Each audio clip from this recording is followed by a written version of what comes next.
Welcome to the Silent Sports video blog. This is episode 93. Today's date is February 2nd, 2019. I'm Troy West here with you once again. Thank you so much for watching.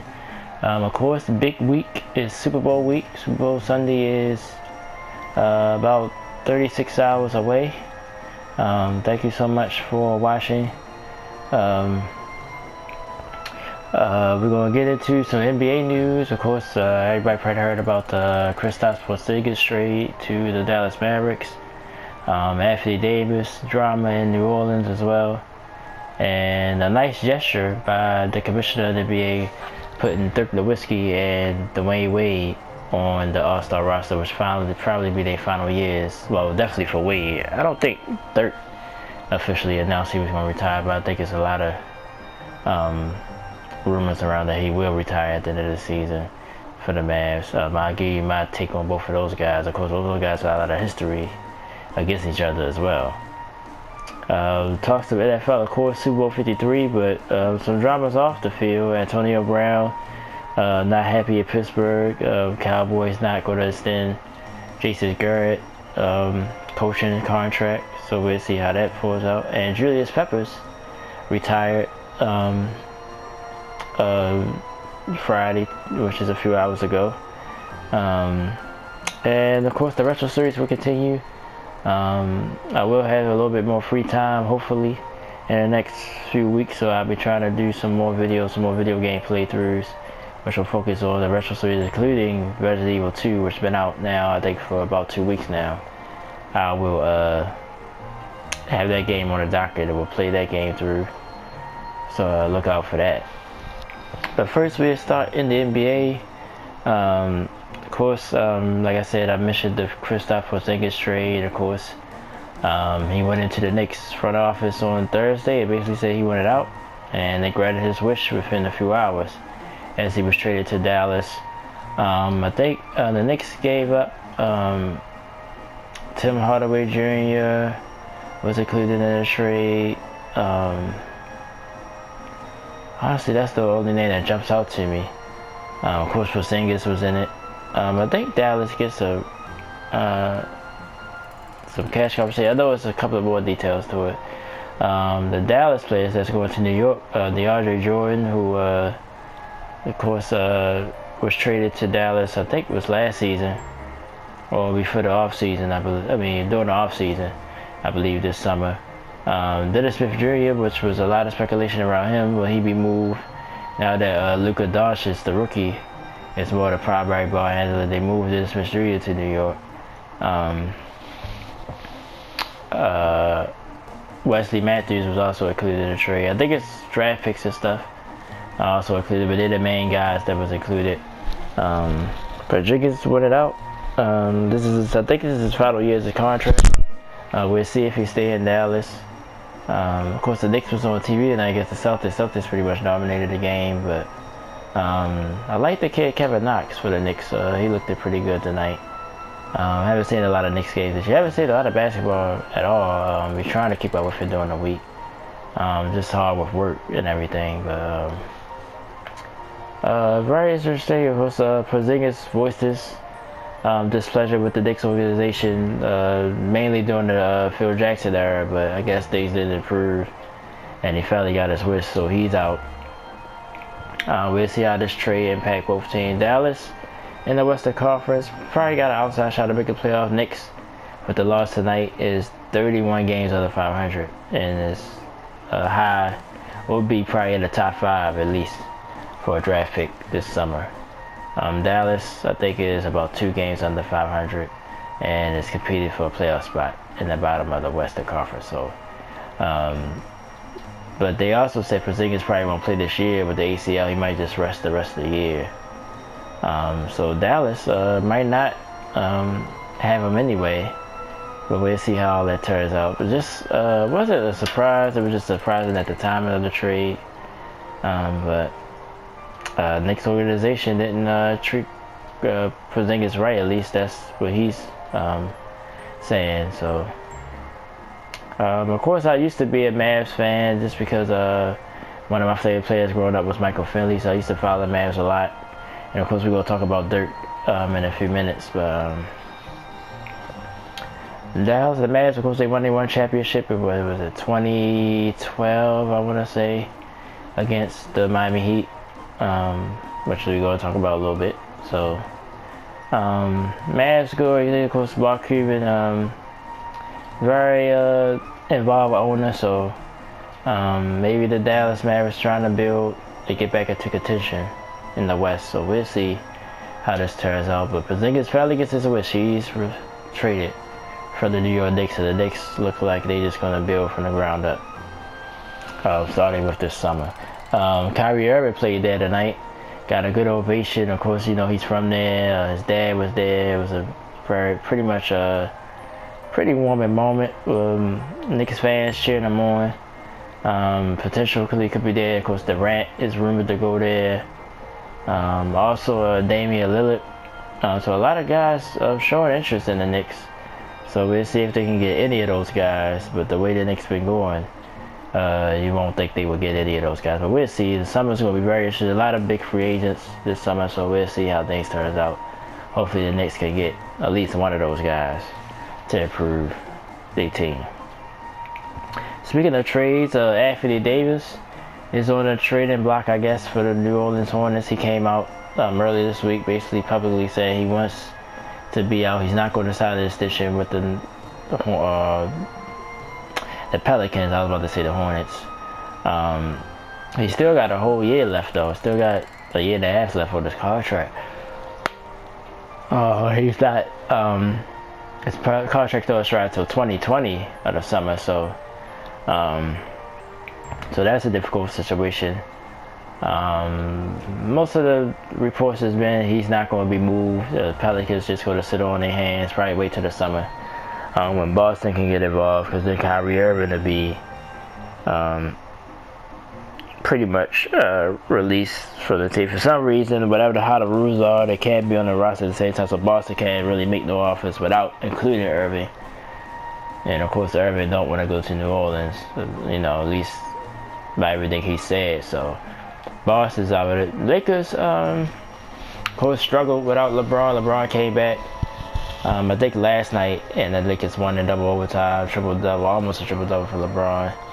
And both guys said publicly they wouldn't mind playing together. Davis has pretty much said he want to go there. So that narrows the window. Maybe teams don't want to take a chance and bring him in, knowing it's going to be just a rental for this year and next year, unless they take him and then try to reflip him and trade him again. But very interesting situation. But everybody acting so well. Of course, the New Orleans fans has been through some tough times the last 2 weeks with the Saints game, the way that turned out in the NFC Championship, and now this. So Saints fans not happy right now. Well, New Orleans fans, I should say. New Orleans not happy right now with their sports teams. So Davis is hurt as well. So he hasn't been playing. They took him out the little. I guess if you have been to a basketball game, I've never been to one professional live, but you know they have the introductions and all that. Had a video. They took him out all the videos, so fans not happy with Anthony Davis right now. But this wasn't a surprise. This has been talked about for months that he wasn't going to sign an extension. So now he finally went public with it. His main destination is the Lakers, who seems like nobody else want to go there but Davis. He's the only one that really pretty much said he want to go there. Kawhi Leonard has been rumored that he wanted to go there at first. All this before LeBron. Paul George, he made his decision to stay at OKC. So the Anthony Davis situation will be interesting as well. I personally don't think he's going to get traded by next week. Trade deadline is next Thursday. I don't think nothing's going to happen between now and then. I think New Orleans can wait and try to wait for better offers, unless somebody come through with a big offer. I don't think he's going to be moved. But Davis, of course, talented, probably one of the most talented players in the league. But a lot of people look at his tenure in the league, only 2 playoff appearances, had a lot of success last year. But other than that, I think they got swept in the first round a few years back. During that Warriors run, I think the second year the Warriors won the championship. He got swept, so So it's questions about could he really elevate your team, if you pair him with LeBron James or someone of that caliber. Of course, he played at Kentucky with a lot of talented guys, so like I said, it's going to get interesting. Like, this summer is going to be very intriguing, especially if the playoffs work out. Of course, a lot of people were saying, well, maybe the Bucks should try to make a move to bring him in, and it might keep Giannis from thinking about going elsewhere, and maybe Toronto bringing him in, and maybe that'll make Kawhi Leonard stay. So a lot of interesting dynamics with these two players, Porzingis and Anthony Davis. But my prediction is he's not going to be moved by the trade deadline next week. I think he'll be in New Orleans for the rest of the year, and then maybe something happen in the summer, and definitely something happen before next year's trade deadline. So definitely something to keep your eye on. Another quick story of the NBA, which just happened today. Of course, the All-Star game, and I think it's 2 weeks from Sunday. Of course, the reserves and the starters was announced. Of course, it's a different format now. The two top vote getters are team captains. They pick a team, so it's not East against West. It's the second year they did this. But the commissioner added Dirk Nowitzki and Dwayne Wade to the rosters. Of course, Dirk Nowitzki, I think this is his 20th season with the Dallas Mavericks. If you look at his career, definitely to be a Hall of Famer. But definitely with his foreign from Germany, so him being foreign, I think helps him with that. One of the first big men to really stretch the ball, I'm gonna say first, but to really make a name for himself out the perimeter, not in the post. Mainly was a outside shooter. Of course, when he was in his heyday, he could take you to the basket. First came to the league, he chronicled how he struggled with adjusting to being here in America, and the physical nature of the NBA compared to the European game. So with Dirk Nowitzki, one of my favorite players of all time. I think he'll definitely be a Hall of Famer. I don't like to really get to the first ballot and all that, but personally I think he might be because he's foreign, honestly, and the impact he had on the NBA. I think he might be first ballot. But we'll see when the time comes. Like I said, I don't think he formally announced he's going to retire, but I think the rumors are that he is at the end of the season. So definitely a class act by the commissioner to put him on the team. And Dwayne Wade, of course, everybody know about Wade. Of course, speaking of Dwayne Wade and Dirk Nowitzki, like I said, they got history. I think of 2006 finals, Dallas went up on the Heat, 2 games, and then that was the Heat. I don't want to call it a super team, but they had Shaq, I say, was at the peak of his prime. Like, he was probably about to decline after this year. Declining Antoine Walker, Gary Payton, veteran that was washed up, but was on his last legs. Pretty deep team if you look at the talent. But Wade was the catalyst. Probably one of the best finishers around the basket. We see what Harden doing, getting to the foul line. Wade was Harden before that. He was able to get contact. He wasn't afraid to take the ball to the basket. His jump shot improved over his career. But I don't know. I mean, to me, like I said, I don't like to get into the first ballot stuff and all that, because that's sort of a whole nother subject. But to me, I like the way I think he's talented. But to me, he's not. I say he's above borderline Hall of Fame, but I wouldn't be surprised if it takes him a while to get in, because I don't know. I think, not saying LeBron James hurt his career, but Wade had that. He took the Heat to the finals in 2006. They won it in 6 because they won 4 straight. But all the rest of his accomplishments was with LeBron James. I mean, he had good years, before LeBron got there, but really his as far as championships, it definitely wasn't without LeBron. And the years he was by himself, the Heat struggled. I think the year before LeBron got there, they only won 19 games, or the year before that. So, and like I said, I take all Hall of Famers. It's not just about winning. It's not just about talent.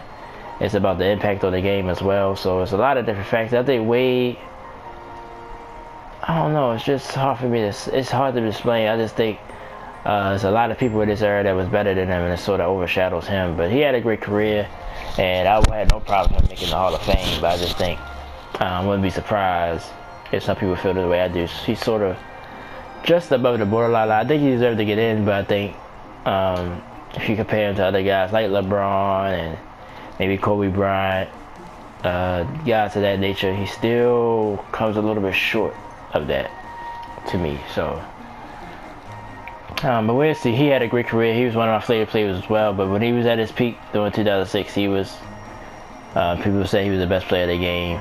So, but it'll be real interesting how both of these guys are treated. But the way they both deserve to be on this All-Star team to send it off.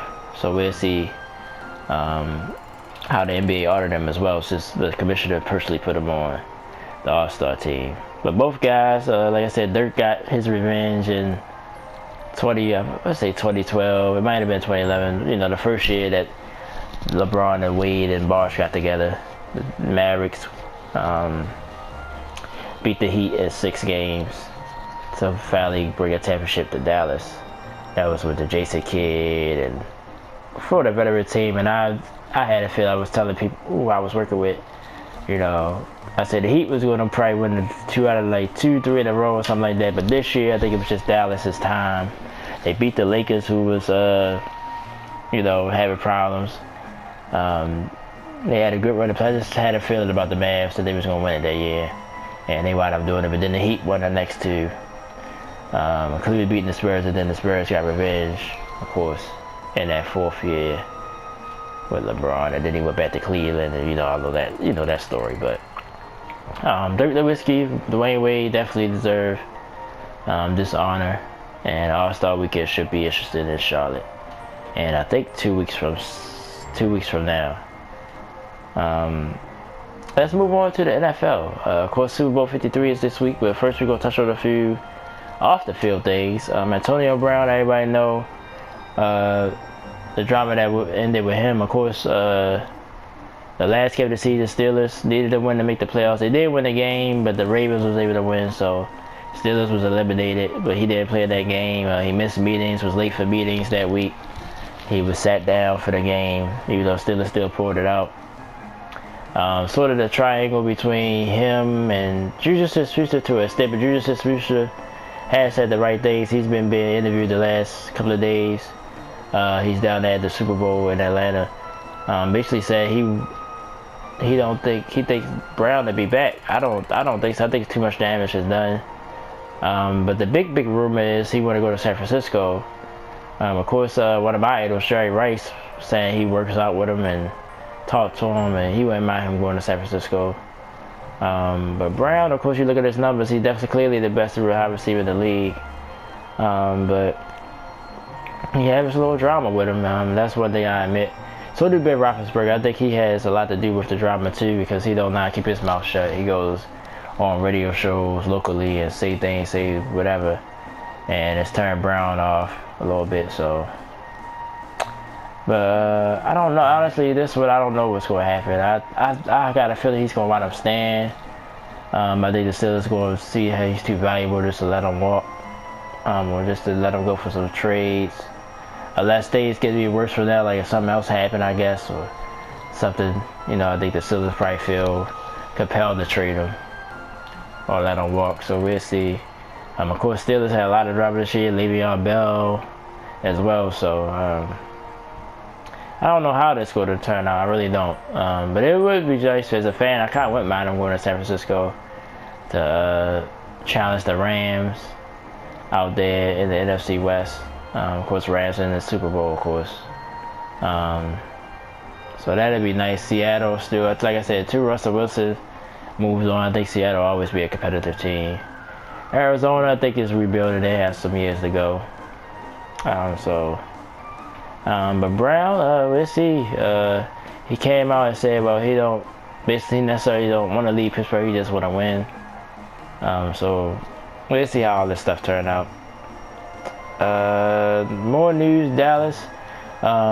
Jerry Jones did not renew Jason Garrett's contract as a coach. So I think this year coming will be his final year. unless they working something out by then. It's still early, so, but they already saying there that he's not going to be extended. So which means Dallas might be looking at a coach. Of course, rumors already about Lincoln Riley from University of Oklahoma and Sean Payton from the Saints. So they the two big names, big rumors that the Cowboys are probably what the hire as head coach. But I think, like I said, I don't know, Jason Garrett, this happened is definitely significant, but Jerry Jones want to be in control, so I think that's why he held on to Garrett. No matter how bad or good he did, he held on to him, so he can have control. So, but this happened, it definitely is something to raise your eyebrow at. But I wouldn't be surprised he does get retained after this year, unless Jerry Jones is really trying to turn a new leaf and bring in some football guys in to run the team more than himself. So we'll see.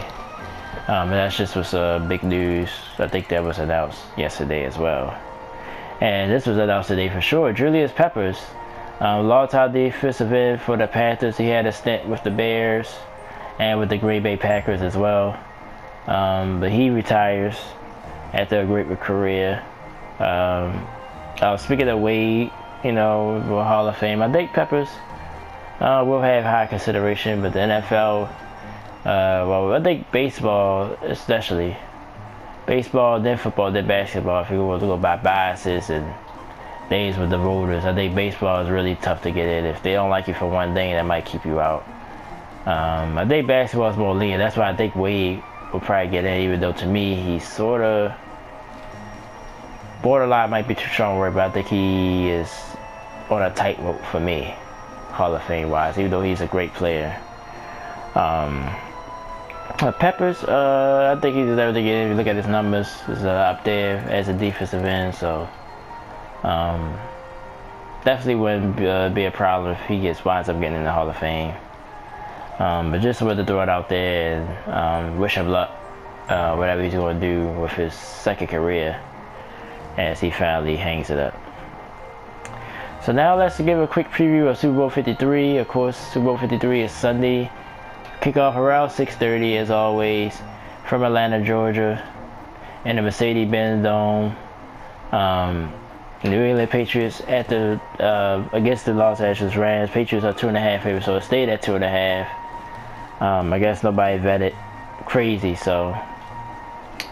Of course, not to toot my horn, this was my preseason picks. If you go back to my season preview special, these were the two teams I did think that was going to meet here. But I changed my Rams pick through the season and thought it would lean towards the Saints, but the Rams beat the Saints in that NFC Championship game, so the Rams are here. I think both teams have advantages. I think the Rams are capable of getting pressure on Brady. To me, is the big key to this game. If you don't get pressure on Tom Brady, I think the Rams will pretty much have no chance. So, Sue and Donald and Fowler and all those guys up front. I think the Rams will blitz a lot. Wade Phillips like to blitz anyway, their defensive coordinator. So we'll see what this game plan is. I don't think they're going to play a lot of zone. If you look at the Chargers game, that was a mistake that the Chargers made. And the Kansas City defense just been bad all year. So, but at least they did set pressure at Brady. The offensive line just played very well, and the Patriots had to pull it out. But I got the Patriots winning this game. They're going to be a tight game. I think the Rams offense, I think Gurley will have to have a monster game. Rams, of course, good with play action, so maybe it'd be some play action plays. Gurley was hurt during the NFC Championship. They didn't get as many snaps. C.J. Addison was the main back. But he's played well, though, in the playoffs, so we'll see if he steps up. Rams defense, like I said, got to get pressure on Brady. Talib and Peters. Talib, of course, has improved that secondary. Of course, he was hurt during the season. So we'll see how, and his knowledge with the Patriots as well, I think it's a factor. He used to play for the New England Patriots. I think he was on that championship team when they beat Seattle in Super Bowl 49. But I got New England winning this game. I think it'd be about a 3 to 6 per game, less than a touchdown. I think Gronk showed out in the Kansas City game, but you know the Chiefs, like I said, Chiefs defense is probably way worse than the Rams defense is. Him and Edelman is going to be key factors. George James went out the backfield as well. We'll see what adjustments the Rams make. I just think the inexperience as well helps New England. I just think when it's hard for me to go against Brady in this situation. Every time I do, I'm wrong. I picked them to win it in the beginning of the season as well, so I'm gonna stick to that. I think the Patriots win it. I think the score will be about 31-27. That's the score I'm looking at. I think it'll be a nice, exciting Super Bowl. To me, like I said, forget the holidays. This is my day of the year that I enjoy the most, even more than my birthday, Christmas, all that other nonsense. This is my holiday. I have to work a little bit, but I'm definitely going to try to watch as much of the game as I can. I got the Patriots winning it 31-27 over the Los Angeles Rams. I think the Rams will be a good team for a while. I don't think the Patriots go the way either, as long as Brady is the quarterback. So we'll see how this game turns out. So to me, like I said, it depends on the pressure. If they can hit Brady around a little bit, just like the Giants did and the Eagles did to an extent last year, that's the way to beat the Patriots. You gotta take a risk and blitz. But if the Rams can get pressure with the front four and play zone behind that, that'd be key as well. But the Patriots are good with taking away your best player. So yeah, Aaron Donald been talked about a lot this week, but they just assume that the Patriots are going to neutralize, so they think Ndamukong Suh or somebody else will have to step up and get pressure on Brady right in his face. So we'll see. But I just got a feeling about the Patriots. I think they'll win it. Another prediction I had was Brady going to retire, but the way he's talking, I don't think he is now. So even if they win, they can't be back next year. But I'm going to go with the Patriots to win the game, 31-27. Only Super Bowl I missed since Super Bowl, I'm going to say 20... since the Redskins beat the Bills in their second Super Bowl loss, I say every Super Bowl except for Super Bowl 49, which they played the Seahawks. And I plan on seeing this game as well. It won't be very interesting though. Wouldn't be shocked that the Rams pulled this out. They had the talent and the personnel to disrupt the Patriots, so we'll see. Again, Patriots will win 31-27 is I predict the score would be. My final thoughts, nothing much. The retro series continues. We'll return. New game, Resident Evil 2, but it will be part of the retro series because it's a remake. Of course, Resident Evil 2, I think came out, I want to say around 95, 96, you know, late 90s basically. I'm going to try to purchase it within the next few days and start playing. I got my mornings back, so I'll be able to do some content in the morning. I'm going to go back to Mega Man X and Sonic Mania and also 20XX, even though that's not retro series, but they even projects I want to stick on, and then Resident Evil 2 as well, so definitely look out for it. Just want to say thank you to everybody who supports the channel. Haven't been doing a lot of content, I apologize. I've been pretty much busy with work, but I thank everyone anyway for the support. I'll go ahead and wrap this video up. My next vlog will be next Saturday. We'll see if things happen with the NBA. Will Davis get traded? How Porzingis working out with the Mavs? Look back at Super Bowl 53. Also, let's see if Machado gets signed or Bryce Harper. Both of them still going to meetings, but no one's been signed yet. So getting close to spring training. Is the month of February we're in now, so should be some good content next week, so join me then. And I'm Troy West, said thank you so much. Enjoy your weekend, enjoy Super Bowl 53, and I'll see you next time. Thank you so much for watching. Talk to you soon.